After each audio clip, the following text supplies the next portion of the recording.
Agora que vai fumar a agulha entrando aqui bem direitinho é eu, viu? Vixe, Jesus, olha aí, Rony. Está nítido agora, né, mano? Agora ficou um negócio louco, viu? Aguenta. Ixi, a agulha, galera. Você vai ver a agulha bem direitinho agora. Quero não, ele não quer ver não.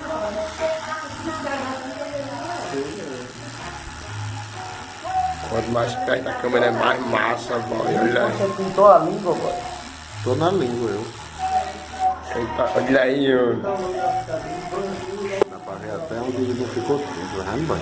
É isso que eu vou falar, por isso que eu vou deixar a luz aqui perto. E eu, quando tira tudo de boa aqui, tem que ter aqueles capacetezinhos, tá? Capacete não, uma lata que bota na testa do cara, tá ligado? Aham. Fica sinistro, fica não?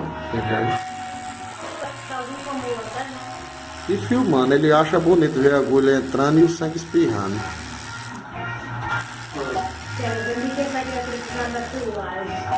Quem? Eu trago meu kit, ó.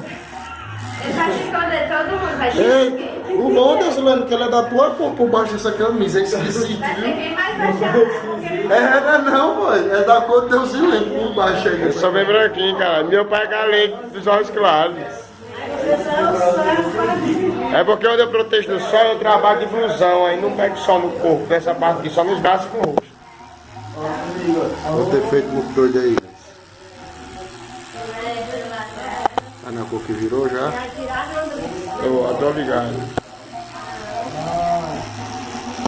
Tá bem certinho, eu vou fazer